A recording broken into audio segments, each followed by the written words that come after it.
హమాలీల కొరతను అధిగమించేందుకు మహిళా ఉపాధి కూలీలే హమాలీ కార్మికులుగా మారారు.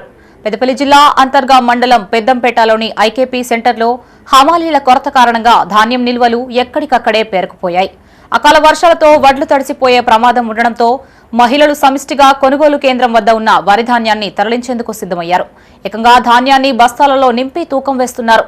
ఎర్రటి ఎండను సైతం లెక్క చేయకుండా మహిళలు హమాలీల కొరతను భర్తీ చేస్తున్నారు. ఈ సందర్భంగా వారిని కాంగ్రెస్ నాయకుడు పెండ్యాల మహేష్ ఆధ్వర్యంలో సన్మానించారు.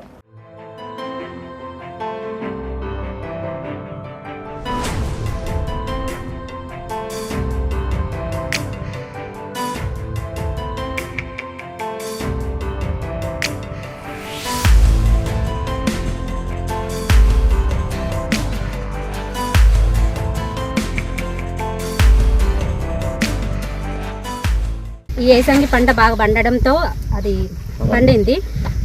వీటిని తీసుకొచ్చి కళ్ళంలో వేయడం జరిగింది. హమాలీలు దొరకక మహిళల వచ్చి ఇక్కడ కూలీగా పనిచేయడం జరుగుతుంది. బస్తాలలో వడ్లు హమాలీగా బస్తాలలో వడ్లు నింపడం జరుగుతుంది.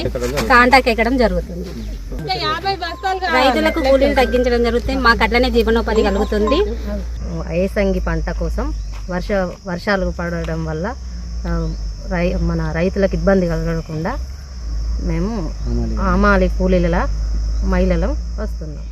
రైతన్నలకు ఇబ్బంది జరుగుతున్నటువంటి నేపథ్యంలో మా గ్రామానికి సంబంధించినటువంటి ఆడబిడ్డలు అందరూ కూడా ఏదైతే ఉపాధి హామీ కూలీలకు సంబంధించిన ఆడబిడ్డలు అందరూ కూడా బహుజన బిడ్డలు ముందుకొచ్చి అన్నం పెట్టే అన్నదాతకు మేము అండగా ఉంటాం, మేము సైతం మీలో సగభాగం అని ఏ విధంగా అయితే ఉంటున్నామో మేము సైతం హమాలీ కూలీలుగా మారుతామని చెప్పి ఇక్కడికి పెద్ద ఎత్తున తరలి వచ్చి వాళ్ళు స్వచ్ఛందంగా ఇవాళ హమాలీ కూలీలుగా మారి రైతన్నలకు అండగా నిలబడి హమాలీల కొరత లేకుండా తొందరగా కొనుగోలు కేంద్రం నుంచి ఏదైతే రైస్ మిల్ సెంటర్లకు పంపడం కోసం వాళ్ళు శక్తి వంచన లేకుండా ఎండను సైతం లెక్క చేయకుండా పనిచేస్తున్నటువంటి నేపథ్యంలో వారికి హృదయపూర్వకంగా పెద్దంపేట గ్రామ ప్రజల పక్షాన ధన్యవాదాలు తెలియజేస్తాం.